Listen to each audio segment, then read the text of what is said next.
All right, we're gonna demo a bunch of movements here. We're gonna start with the deadlift. All right, so if we're using a kettlebell, we're gonna have two arms on the kettlebell, always making sure our back is flat, right, with any deadlift. So pinch those shoulder blades back.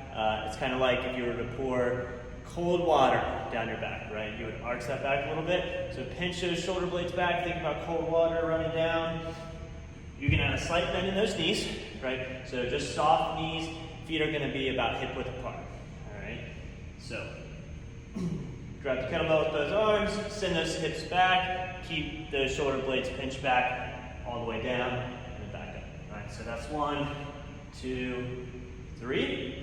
All right, so that's the kettlebell. If we're using a plate, very important that we are grabbing it at the bottom, right? If you grab it at the top here, it just becomes a really easy movement, and there is not much room to go down here. So, like if you see I'm grabbing the top, and I'm already down there, right? It's just really easy.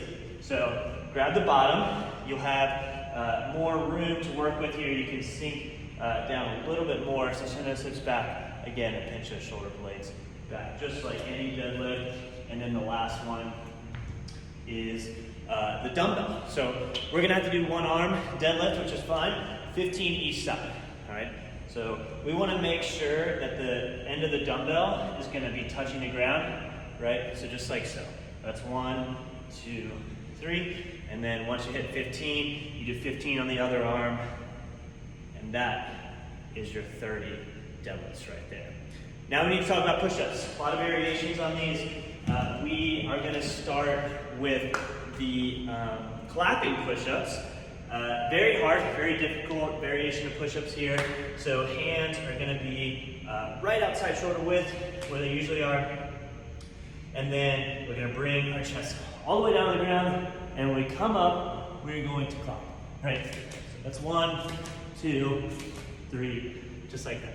Really hard, you gotta be really explosive, and you gotta be careful about coming down too, so you don't hit your face, right? The next one is explosive push-ups, a little bit easier than clapping push-ups, still difficult though. So same thing here, come down, and when you come up, your hands are just gonna come off the ground ever so slightly, right? So those are explosive push-ups. Like I said, a little bit easier, but still very challenging. And then we have regular push-ups and knee push-ups, which most of us know, but with those, we wanna keep our elbows in, right? So I always say this, but I see a lot of people not doing it correctly. So think about pushing somebody, right? If you were to push something or somebody as hard as you can, then you are gonna have your elbows in like this, right? You wouldn't flare them up like this.